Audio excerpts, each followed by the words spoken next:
I am back with another recap round 8 against Grandmaster Kevlishvili Bobby. I was playing with black and we are getting close to the end of the tournament, and it looks like if I didn't win this game I have zero chance to win the tournament, theoretically I believe.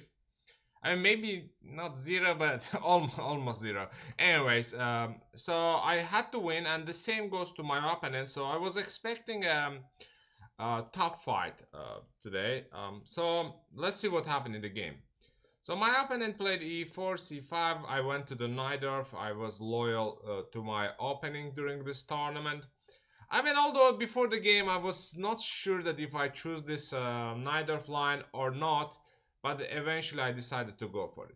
And he played bishop e3. In the previous games, I almost exclusively played e5 here.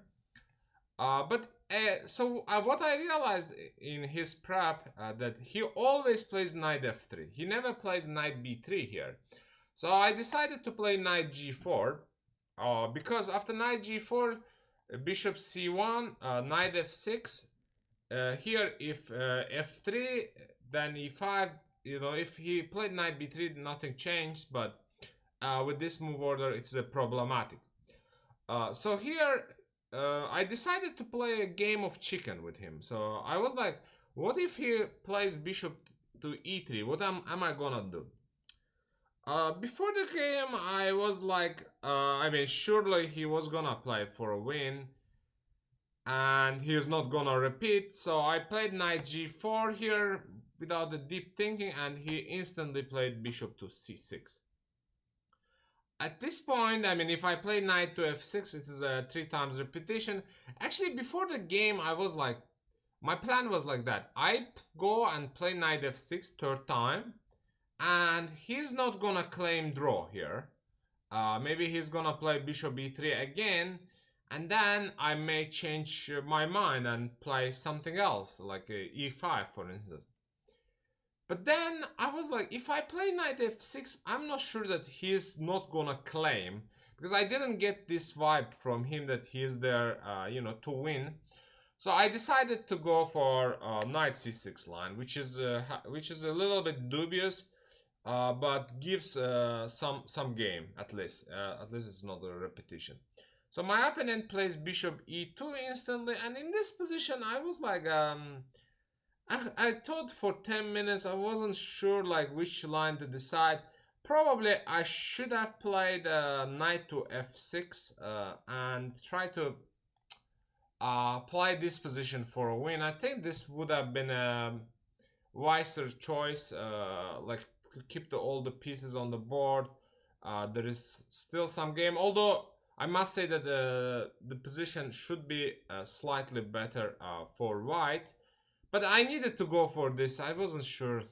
I went for queen b6. I remember there was this game between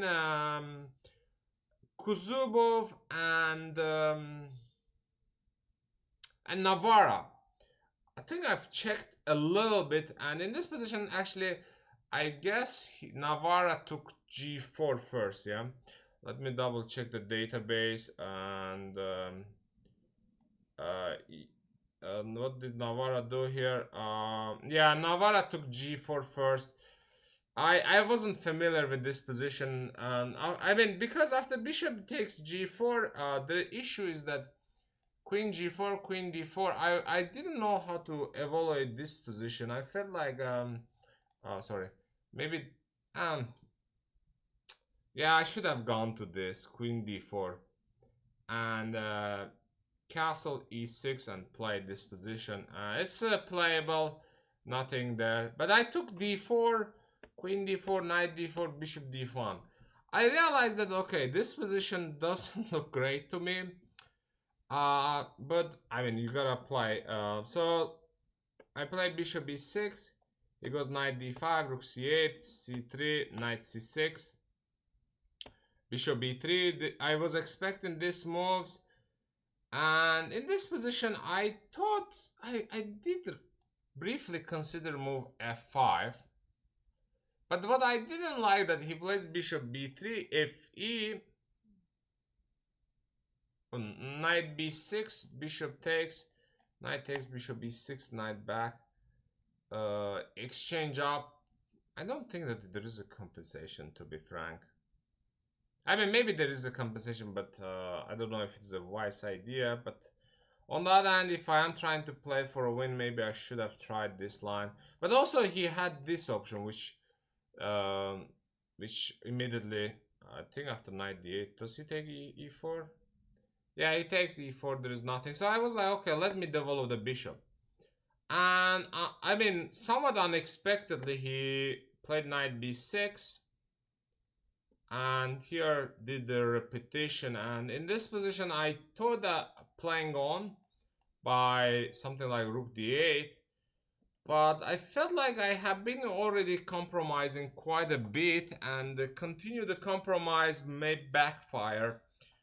And yeah, I mean, in my career, I've lost so many games like that. I mean, I just keep playing, and even though the position did not allow, I continued and I lost in the past. Actually, I was reading a book called Seven Deadly Sins. In that book, I haven't read the chapter, but I am assuming that this is one of the like 7 sins in chess, like wanting. Basically, you cannot play the game on just because you want it. So I decided not to make that mistake. I understand that I lost my winning chances by repeating, but at the same time, I mean, currently, like I'm trying to qualify for the national team and gambling the whole rating. Also, I mean, also there should be something to play on. White doesn't have any weaknesses. White pieces are much more active. So what should be the reason to play for a win? So therefore, I decided to repeat and make draw. I lost my chance to win the tournament, but hopefully next game I will have a much better game to show you all. Although I feel like this was a very educative game in a sense, like, you know, I kind of like admitted that I don't have anything and the playing on is a wrong, so I made a draw, which in the past I wouldn't have done. So anyways, yeah, it is what it is. Thank you very much for watching. Take care.